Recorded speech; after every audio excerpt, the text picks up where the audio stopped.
नमस्कार, मी मायाज किचनमध्ये तुमचं सगळ्यांचं स्वागत आहे। आज आपण बाजारासारखा अगदी चटपटीत असा मसाला शेंगदाणा कसा करायचा ते बघणार आहोत। चला मग रेसिपीला सुरुवात करूया। इथे मी 200 ग्रॅम शेंगदाणे घेतलेले आहेत। तुम्ही बघू शकता मध्यम आकाराचे आहेत। आता या इथे मी 1 चमचा मीठ घेतलेले, यामध्ये आपल्याला पाणी घालायचे साधारण 2 चमचे आणि 2 चमचे पाणी घालून हे मीठ आपल्याला या पाण्यामध्ये मिक्स करून घ्यायचं आहे। इथे आपलं मीठ छान असं मिक्स झालेलं आहे। आता हे पाणी आपलं या शेंगदाण्यावरती सोडायचं आहे आणि आता आपण हे शेंगदाणे सगळे एकत्र करून घ्यायचे, म्हणजे हे जे पाणी आहे मिठाचं त्या शेंगदाण्याला लागलं पाहिजे। आणि यासाठी आता आपण हे शेंगदाणे 15 मिनिटांसाठी बाजूला ठेवूया। इथे मी एका डिश मध्ये 1.5 चमचा बेसन पीठ घेतलेलं आहे, 1 मोठा चमचा तांदळाचं पीठ घेतलेलं आहे आणि अर्धा चमचा इथे मी कॉर्नफ्लॉवर घेतलेले आहे। आता भिजवलेले शेंगदाणे मी एका बाउल मध्ये काढून घेतलेले आहेत आणि 15 मिनिटं पण झालेले आहेत। आता या स्टेजला आपण काही मसाले घालणार आहोत। सुरुवातीला इथे मी पाव चमचा काळी मिरी घालत आहे, त्याचबरोबर पाव चमचा इथे मी किचन किंग मसाला घालत आहे, तुम्ही इथे गरम मसाला घालू शकता। त्याचबरोबर पाव चमचा इथे आपल्याला हळद घालायची आहे, त्याचबरोबर पाव चमचा इथे मी चाट मसाला घेतलेला आहे आणि मोठा चमचा मी इथे आमचूर पावडर घेतलेली आहे।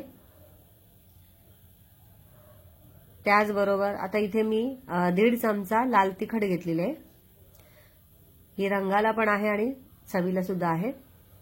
त्याचबरोबर आपल्याला इथे पुन्हा थोडंसं मीठ घालायचं आहे। आता मीठ ऑलरेडी आपण मिठाच्या पाण्यात घातलेलंच होतं, पण पुन्हा आपण आता थोडंसं घालणार आहोत, कारण मसाले इथे आपण घालणार आहोत, त्याचबरोबर पीठ सुद्धा वापरणार आहोत। तर यासाठी मी इथे पुन्हा थोडंसं मीठ घेतलेलं आहे। आता हे सर्व मसाले या शेंगदाण्याला छान असे कोट करून घेऊया आणि तुम्ही इथे बघू शकता सर्व मसाले शेंगदाण्याला कोट झालेले आहे। आता आपल्याला यामध्ये ही पीठं घालायची आहेत, बेसन पीठ, तांदळाचं पीठ आणि कॉर्नफ्लॉवर। आता ही सर्व पीठे आपल्याला या शेंगदाण्याला छान असे कोट करून घ्यायचे।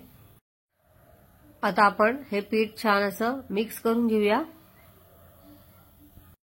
आता इथे तुम्ही बघू शकता आपण पीठ आणि जे मसाले आहेत ते सगळे शेंगदाण्याला कोट करून घेतलेले आहे। आता इथे पीठ थोडंसं कोरडं झाल्यामुळे मी इथे 1 ते 2 चमचे पाणी घालत आहे। आता पाणी अगदी थोडंसंच घालायचं, जास्त घालायचं नाहीये आणि पुन्हा आपल्याला हे एकत्र करून घ्यायचंय। आणि आता आपण यामध्ये हिंग घातलं नव्हतं, तर आपण हिंग घालून घेऊया। इथे मी पाव चमचा हिंग घालत आहे आणि आता हे एकत्र करून घेऊया। आता गॅसवरती मी तेल ऑलरेडी तापायला ठेवलेलं आहे आणि तेल जर का जास्त तापलं असेल तर गॅसची फ्लेम आपल्याला लो टू मीडियम ठेवायची। आता मी मीडियम फ्लेमवरती आपले हे जे शेंगदाणे आहेत ते अशा पद्धतीने सोडत आहे।